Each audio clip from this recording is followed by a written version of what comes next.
Hello, everybody, and welcome to the Reprieve Media CIC double handful coverage of day two of the 2025 Cheltenham Festival. I sit here recording about 20 minutes before the feature race on day one, the Champion Hurdle, welcoming you to the day two preview. I think I remember correctly, Steve Allpress said he was on course for Tuesday and Wednesday. I know he's definitely there on day one today. I think he's there on day two as well. But Steve kindly took the time to preview day two for us today. So I will give my selections and thoughts on the races as well as Steve's previews.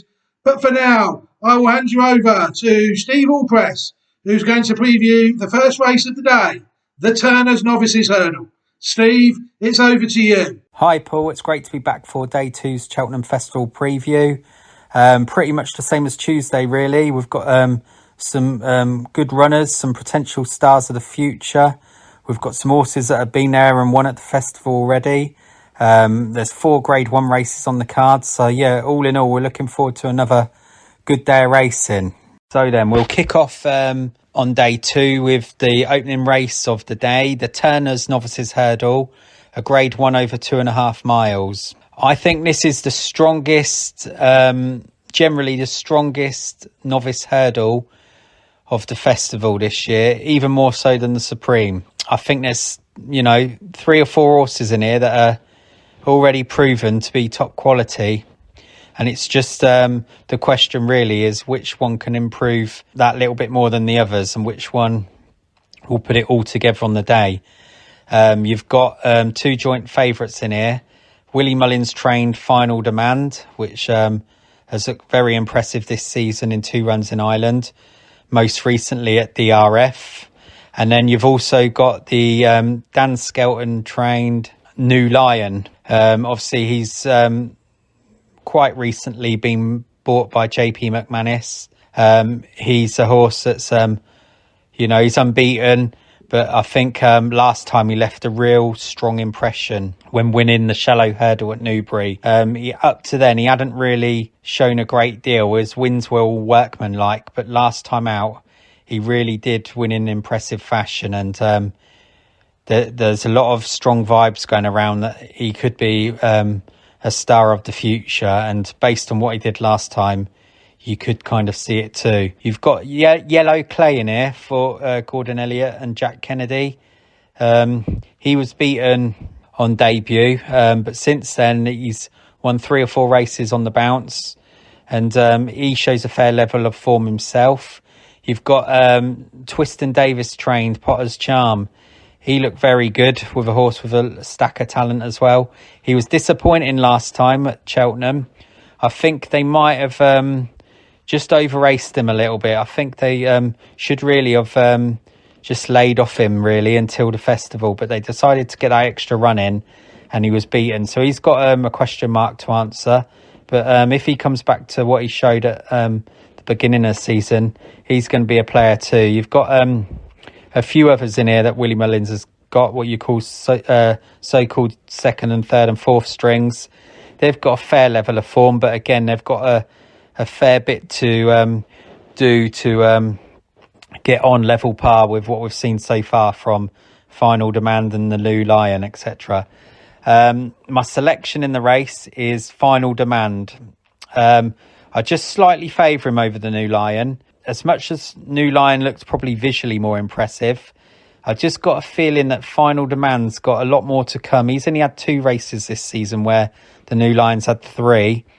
Obviously, Final Demand does get further. I think last time he won over 2 miles 6, so this is a little bit of a drop down in trip, but he did travel beautifully throughout the race. He was always up there on the pace, and his jumping was lovely.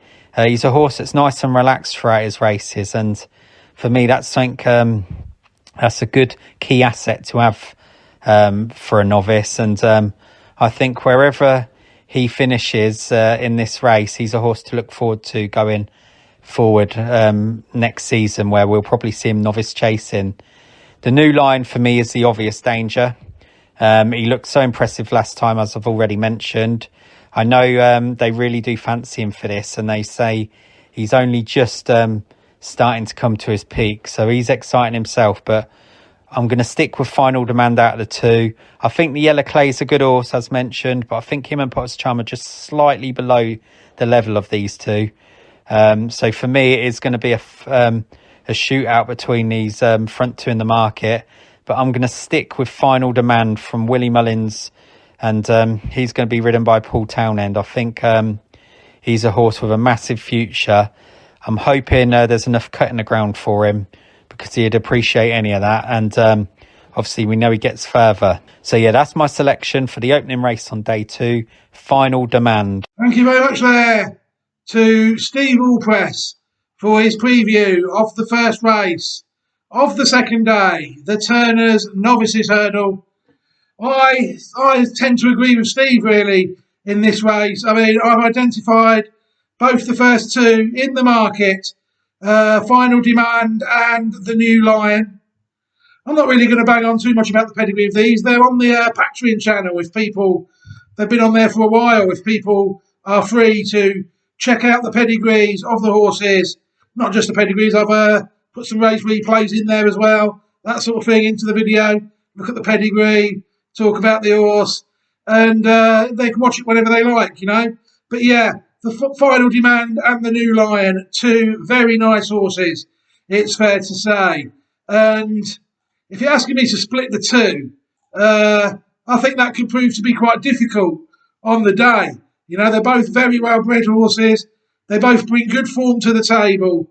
And if anything, I was hoping Final Demand would win the Albert Bartlett and leave this race for the New Lion. I was hoping for like the Copeg de Bordes, New Lion, Final Demand treble.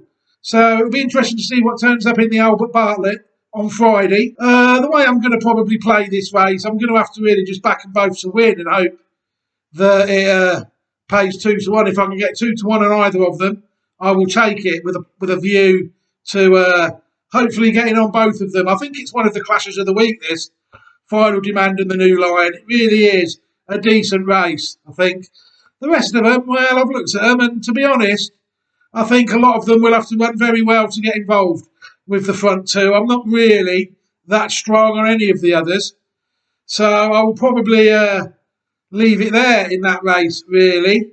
It's a tricky race for me because the two I've identified are actually quite short. It's a sort of race where I just want one in, really, not the two very short price ones. But yeah, it looks a good race with them two. The depth is there, but like Steve said, the New Lion and Final Demand have got good form, and I've looked at the pedigree of both horses. They're both very well bred horses. Right, I'm over to Steve again now, I think, and Steve is going to take a look at the second race on day 2, which is a novice chase, Grade 1. It always will be called the RSA chase for me. I think this year it's called the Brown Advisory or something like that. So, Steve, it's over to you. It's the staying chase, really, for hopeful future Gold Cup horses. So, Steve, it's over to you. So then, let's go on to the second race on day 2, which is the Grade 1 Brown Advisory Novices Chase over 3 miles. We've got a field of 7 going to post here, and the favourite is a warm order in the horse that was my banker of last year's festival, who went on to win in Ballyburn for Willie Mullins and Paul Townend. Ballyburn obviously was top class over hurdles last year, and since going to chasing, he's had a bit of a mixed start. He won his seasonal reappearance. He didn't jump fluently that day, but he got the job done in reasonable fashion for a horse on debut. He then went to Kempton over 2 miles again, and he took on hugely impressive Sergino from Nicky Enson's stable, where he was well put in his place that day. Obviously, Sergino, unfortunately, had a few problems leading up to the festival, which ruled him out. But losing to Sergino, there's nothing wrong with that. I think any horse that loses to Sergino, you can kind of put a line for it, really. But either way, he was put in his place by Sergino, and a lot of people were knocking him for that performance. But if you look carefully back at it, he was well beaten, yes. But the positives to take out of that race was he only went down by 7.5 lengths to a horse that's probably arguably the best chaser in training, certainly over 2 miles. He was giving Sergino weight on that occasion, and not just that, he went through the last fence that day as well, and he still come home a long way clear of the third.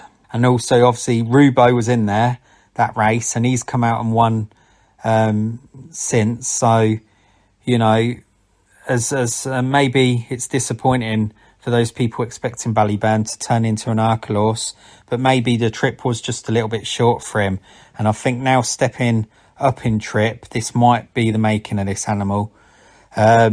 He won his first start over fences, but he was a little bit untidy here and there.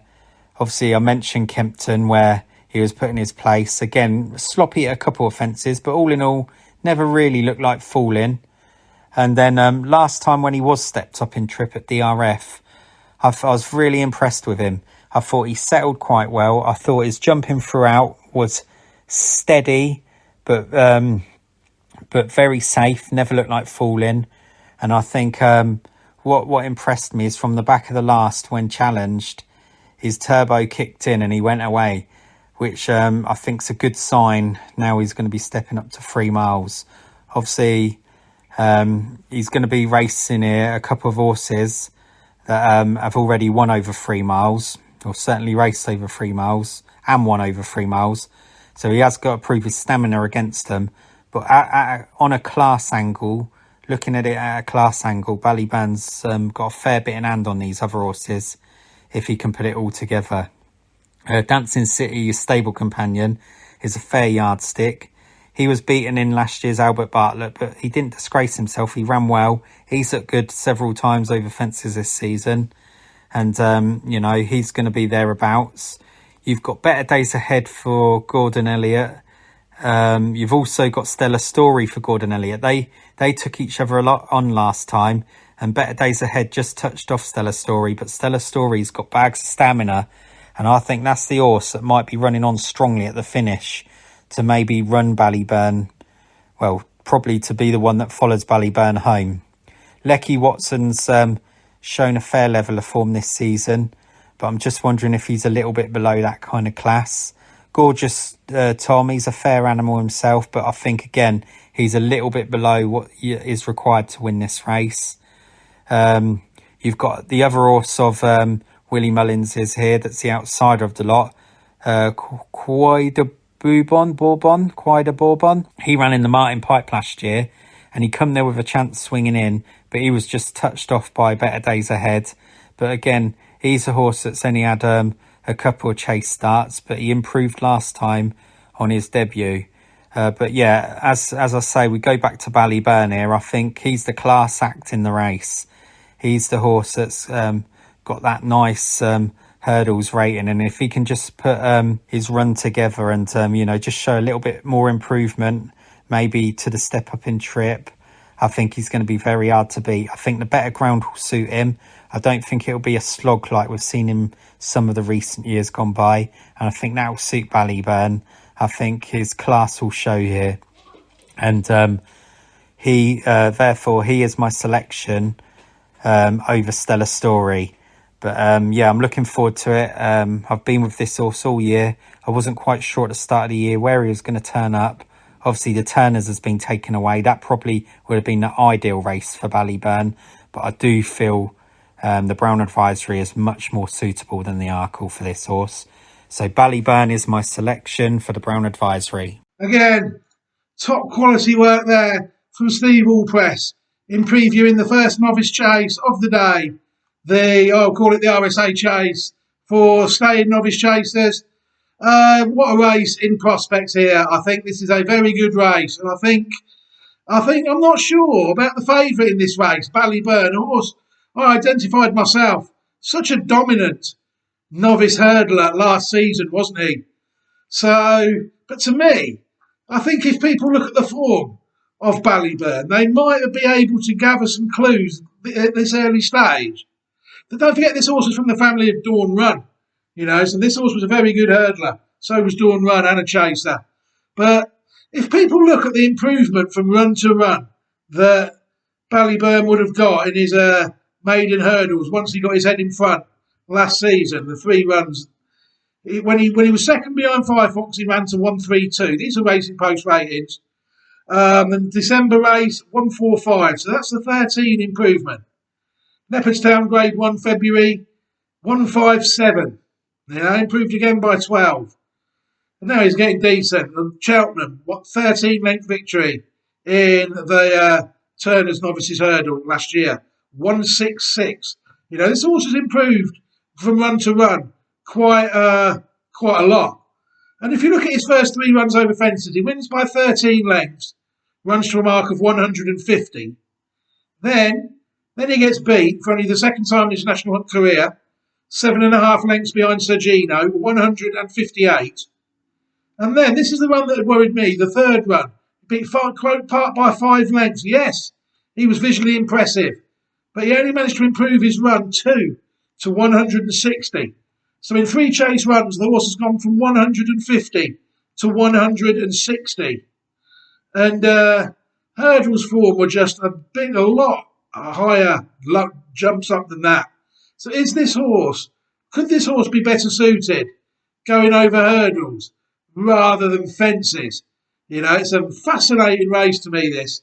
If Ballyburn was to dominate these, I wouldn't be surprised, because he was dominant over hurdles.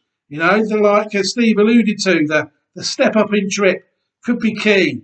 Ballyburn looks a stayer, an out-and-out stayer. But to me, he just finds and finds more. And he's, like Steve said again, his jumping is very sound, usually. But to me, I've got my old mates turned up in there. These sort of Lecky Watson is the opposite to Ballyburn, to say the least. Lecky Watson fell short over hurdles. He competed in most of the leading Grade 1 hurdles, and I think he managed to get placed in 1 Grade 1 hurdle. He's around a 140 rated hurdler. But already in 2 chase starts, he's already improved quite a lot on his hurdle mark. He's in the mid to low 150s now. And to me, I don't think people have seen the best of this horse yet over fences after only 2 runs. He's on the YouTube channel, Lecky Watson. I'm not going to really talk too much about his pedigree on here, because people are free to go and watch the YouTube channel whenever they like and check the video out on Lecky Watson. But to me, I'll be interested to see how Lecky Watson gets on against Ballyburn here. Obviously, the stable vibes would say that Ballyburn, and the market would say that Ballyburn is quite a good thing. He's just short of odds on, I think he was. We might check the markets in the morning.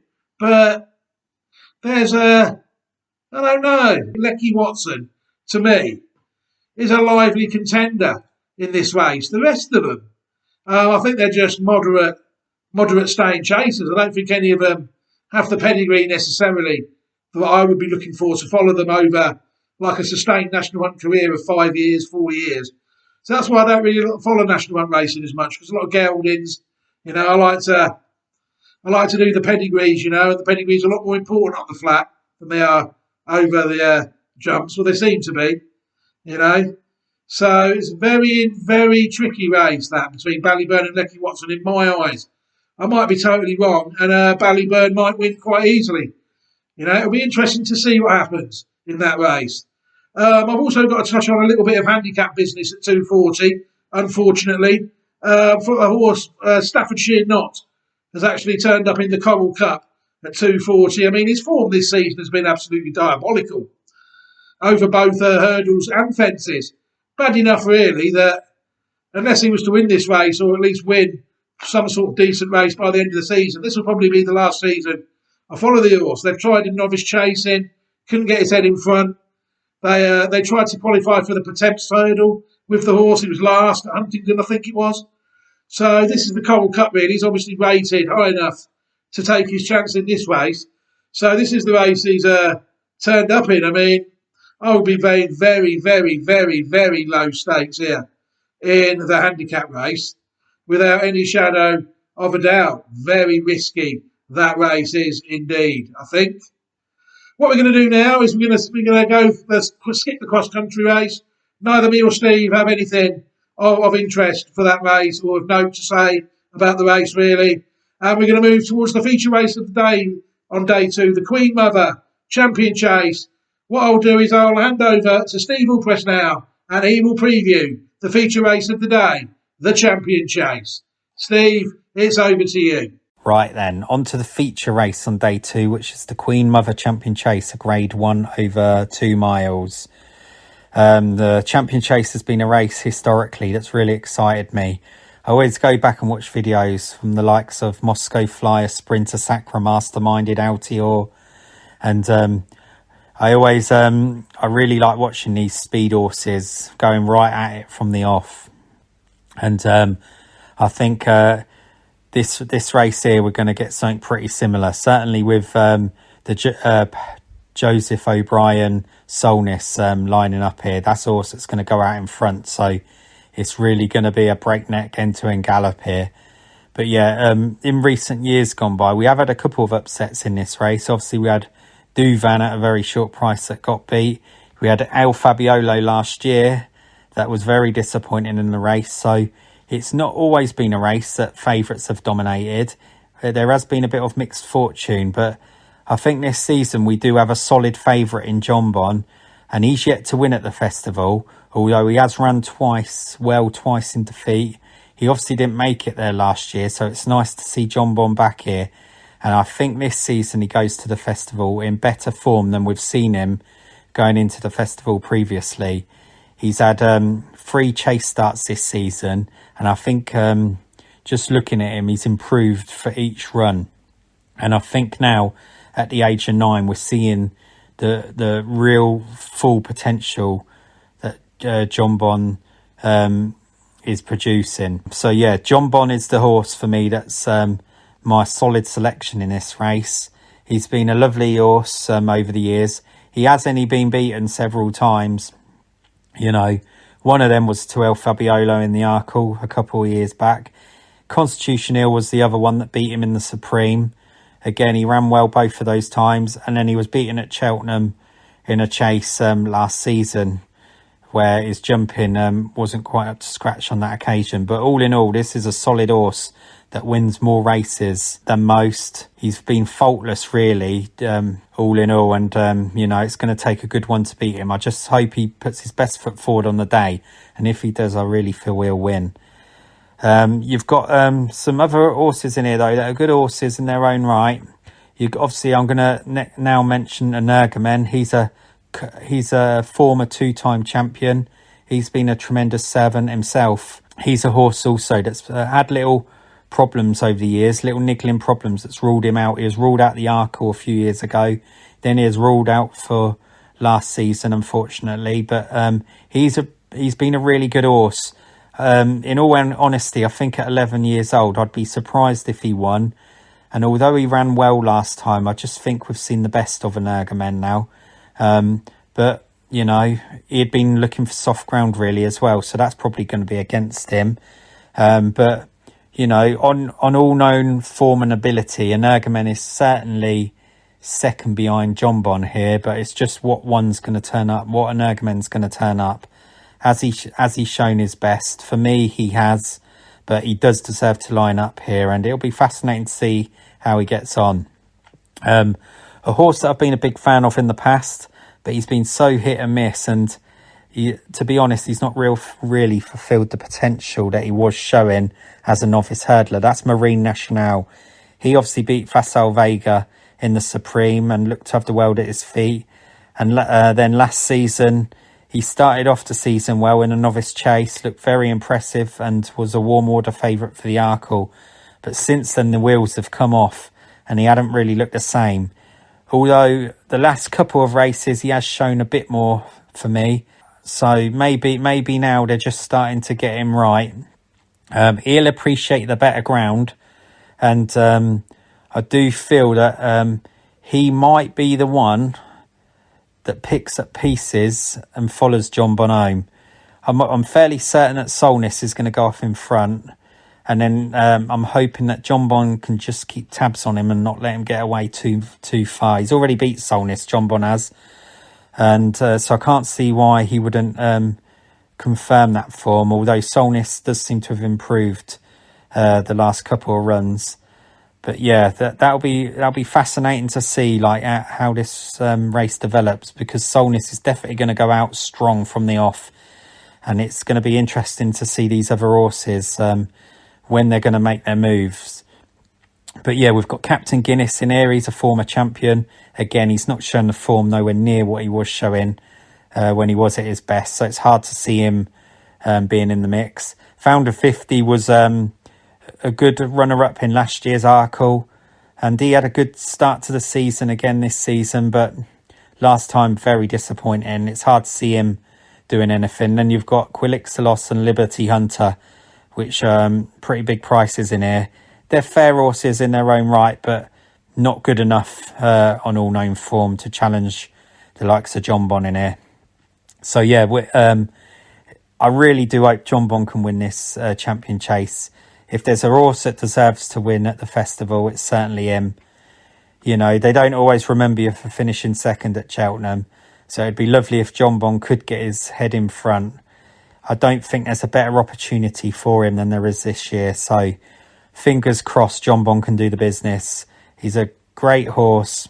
He's won, you know, here, there and everywhere, and let's hope he can just put his A game together on the day, and if he does, I feel we'll take all the beating. So yeah, John Bon is my selection for the Queen Mother Champion Chase. That's what's so great about this sport. It really does evoke some fantastic emotions there, and I think you heard it in Steve's voice.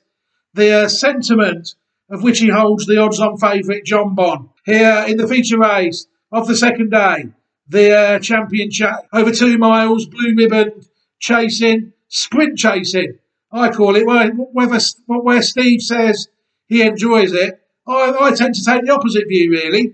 You know, I prefer a good staying chase more than a 2 mile chase.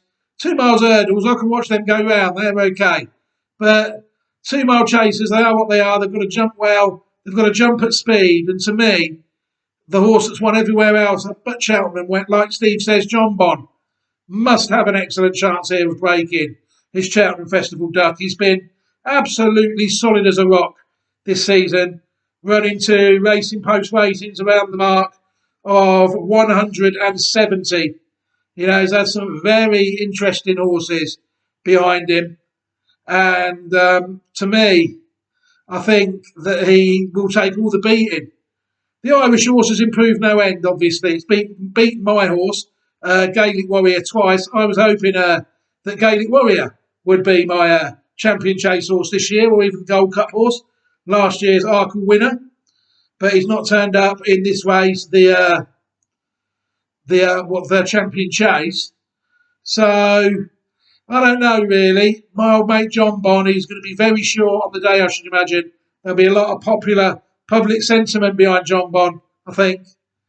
But to me, Marine Nationale, I'm going to touch on Marine Nationale because something that Steve said about the horse interested me. He was saying that the horse is running well, and he's actually right. You know, the horse hasn't really got his head in front since December 2023. But this season, the horse is improving quite nicely for his 3 runs over fences, despite not winning. He's another one that's been beaten by Solness twice, like Gaelic Warrior. The last race he ran, actually, was a career best run. But he's still pounds behind John Bon's running 172, 177. Marine Nationale, 163. So I do think that if I'm looking for opposition to John Bon, Marine Nationale is going to have to improve again, and possibly John Bon to have an off day for Marine Nationale to get involved in the race. You know, I think that I've not really got any views on any of the others. They're all exposed open company National Hunt geldings mainly, aren't they? I'm not sure if there's any mares in the race. Apologies if there are. But to me, I'd have been following them by now if I was following them. You know, like I said, I was Gaelic Warrior. Not really looking to identify that many 2 mile novice chasers. Like for the reasons stipulated earlier, I don't really enjoy it. You know, so it is what it is. The champion chase, it always has been for me. It's never a race that I really get excited about. I suppose I might have been excited about it if Gaelic Warrior was in it, or Brighter Days Ahead. for instance, turned up at one point in her career, something like that. But no, it's never a race I enjoy as a spectacle if I've not really got a heartfelt interest in the race, which I haven't this year. So I'll probably just watch them go round, saying that, and maybe put John Bon in a double with something later, something on the card. Like it's tricky there, you see, because I've got Final Demand and the New Lion. I suppose if the Ballyburn and John Bon double was to pay 2-1, that might interest me. Lecky Watson, I'll probably have to back each way in the 2 o'clock as well. But my selections of the day are actually quite tricky. Tricky day for me. Before that, we've got to touch, obviously, like day one, Steve Allpress has done a magnificent job of managing to stay away from Cheltenham Festival handicaps. My heart sinks when I see one of mine entered in them. So there's nothing in the Grand Annual from either of us. The Grade 1 National Hunt Race, the bumper, it looks like Steve is taking a watching brief this year. Rather like myself, I mean, I tried a couple of bumper horses. I've got Ballyburn's half-sister.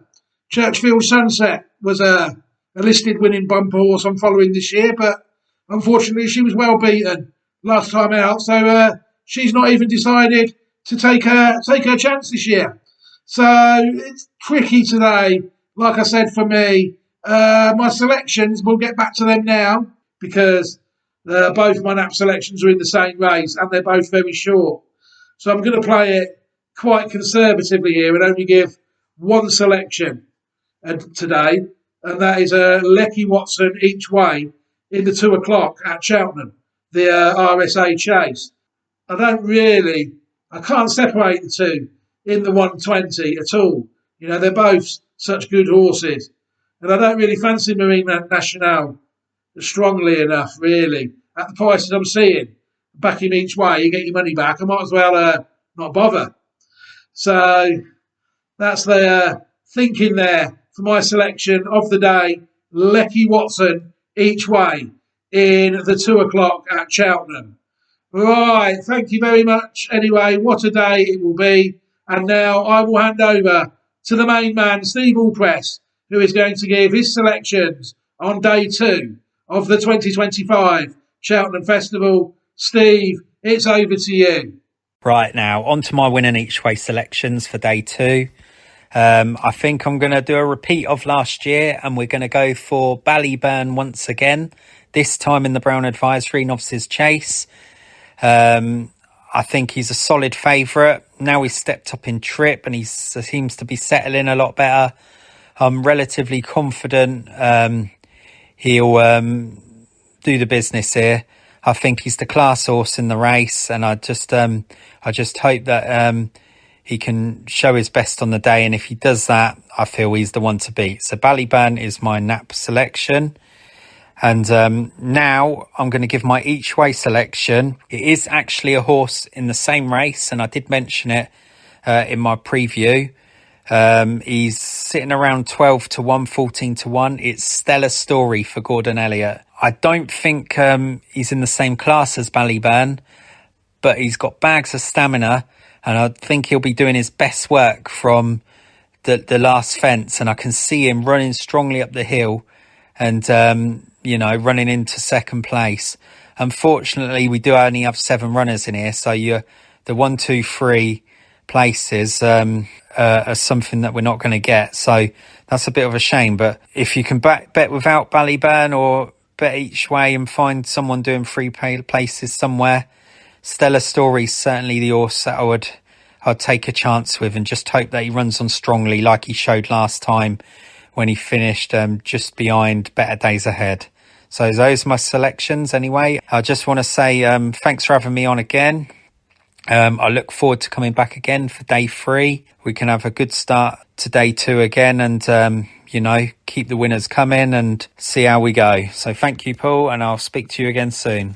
May I just take this opportunity to thank Steve Allpress for again giving up his time this year to Reprieve Media CIC for this crucial week of the Cheltenham Festival. He's not missed an edition of the Cheltenham Festival since Reprieve Media CIC was formed. Every year he is there every year he produces top quality content. Steve, absolute pleasure to work with you for this 1 week a year. And thank you very much for taking the time this week and all the previous festivals as well to join us. We're halfway through this year, so this will be the end of the second of the 4 days of the Cheltenham Festival. Thank you very much to Steve there for giving his selections also today, both in the same race. It's a race really, we're all in the same race today. I think both me and Steve are in the 2 o'clock at Cheltenham. Steve's win selection, as he said, was Ballyburn, and his each way selection in the 2 o'clock, if you can get 3 places, he did stipulate that, and I'll stipulate that as well, I would say, is a Search for Glory. And just to recap my selection again, in the 2 o'clock at Cheltenham, Lecky Watson each way on what is looking a very tricky day for me, with a possible above 2-1. I'll throw in a Ballyburn and John Bon win double, but only if it pays over 2-1. Very risky bet, but they are 2 very good horses with very good strike rates. Right, I think we can end the day 2 coverage here now. Thank you very much to everybody who has tuned in on the various platforms, either on the live stream, on my own personal channel, or on the Reprieve Media CIC organisational YouTube channel, which is where the video will always go first. Hopefully it will be up at some point Tuesday evening. But for now, I'm going to say thank you very much, everybody. It's been an absolute pleasure to bring you the first 2 days of the Cheltenham Festival. Steve and myself, hopefully, will be back for the second half of the festival, switching courses, and hopefully the horses will still rise to the top. Have a fantastic week, everybody. Take care, look after yourselves and your loved ones, and goodbye.